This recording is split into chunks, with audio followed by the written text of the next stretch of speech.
in the near future. Earth is dominated by a powerful world government. Once free nations are slaves to the will of a tiny elite. The dawn of a new dark age is upon mankind. Countries are a thing of the past. Every form of independence is under attack, with the family and even the individual itself nearing extinction. Close to 80% of the Earth's population has been eliminated. The remnants of a once free humanity are forced to live within highly controlled, compact, prison-like cities. Travel is highly restricted. Superhighways connect the megacities and keep the population from entering into unauthorized zones. No human activity is private. AI supercomputers chronicle and categorize every action. A prison planet dominated by a ruthless gang of control freaks, whose power can never be challenged. This is the vision of the global elite, their goal. A program of total dehumanization, where the science of tyranny is law. A worldwide control grid, designed to ensure the overlord's monopoly of power forever. Our species will be condemned to this nightmare future unless the masses are awakened to the New World Order master plan and mobilized to defeat it.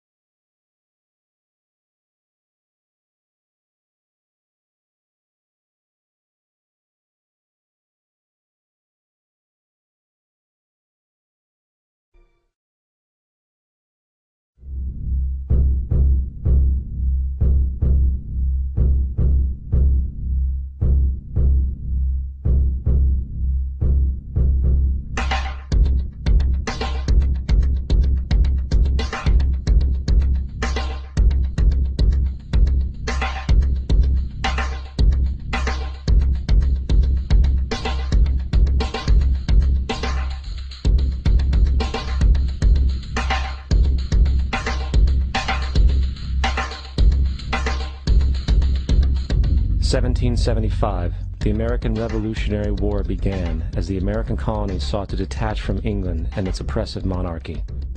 Though many reasons are cited for the revolution, one in particular sticks out as the prime cause: that King George III of England outlawed the interest-free, independent currency the colonies were producing and using for themselves, in turn forcing them to borrow money from the Central Bank of England at interest, immediately putting the colonies into debt.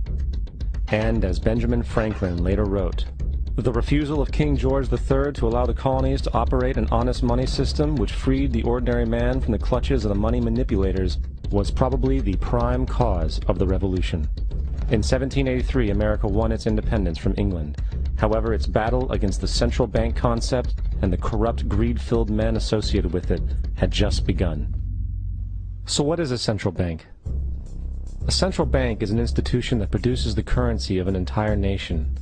Based on historical precedent, two specific powers are inherent in central banking practice: the control of interest rates and the control of the money supply, or inflation. The central bank does not simply supply a government's economy with money, it loans it to them at interest. Then, through the use of increasing and decreasing the supply of money, the central bank regulates the value of the currency being issued. It is critical to understand that the entire structure of this system can only produce one thing in the long run: debt. It doesn't take a lot of ingenuity to figure this scam out. For every single dollar produced by the central bank is loaned at interest. That means every single dollar produced is actually the dollar plus a certain percent of debt based on that dollar. And since the central bank has the monopoly over the production of the currency for the entire country, and they loan each dollar out with immediate debt attached to it, where does the money to pay for the debt come from? It can only come from the central bank again, which means the central bank has to perpetually increase its money supply to temporarily cover the outstanding debt created, which in turn, since that new money is loaned out at interest as well, creates even more debt. The end result of this system without fail is slavery, for it is impossible for the government and thus the public to ever come out of the self-generating debt. The founding fathers of this country were well aware of this.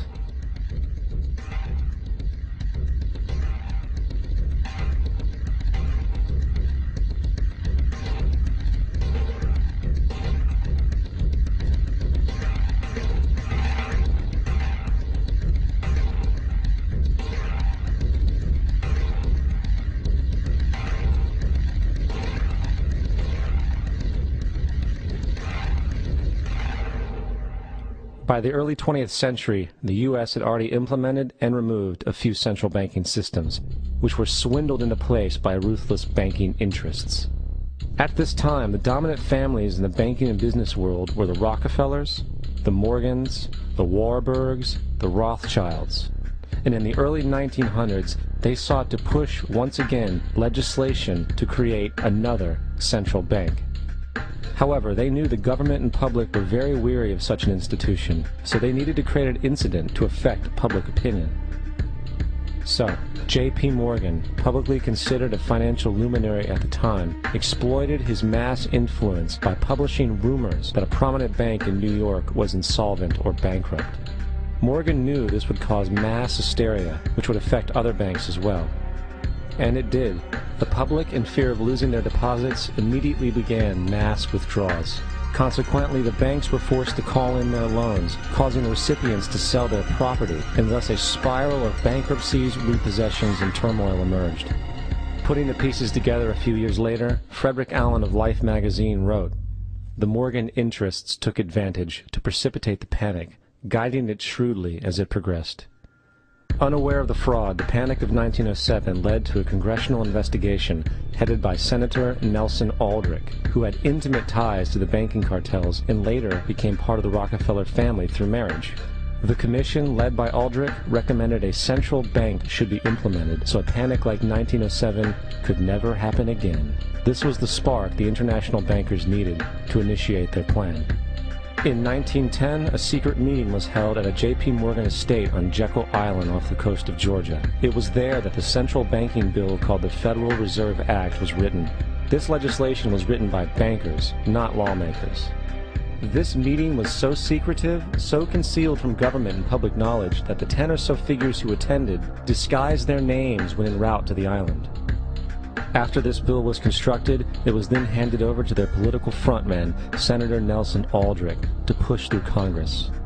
And in 1913, with heavy political sponsorship by the bankers, Woodrow Wilson became president, having already agreed to sign the Federal Reserve Act in exchange for campaign support. And 2 days before Christmas, when most of Congress was at home with their families, the Federal Reserve Act was voted in, and Wilson in turn made it law. Years later, Woodrow Wilson wrote, in regret,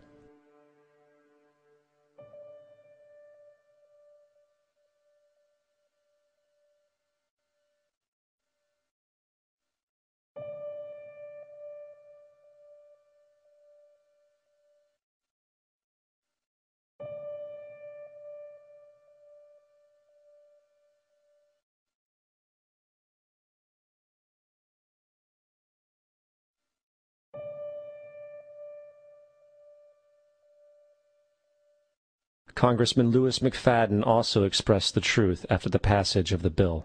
A world banking system was being set up here, a superstate controlled by international bankers, acting together to enslave the world for their own pleasure. The Fed has usurped the government. Now, the public was told that the Federal Reserve System was an economic stabilizer, and inflation and economic crises were a thing of the past. Well, as history has shown, nothing is further from the truth.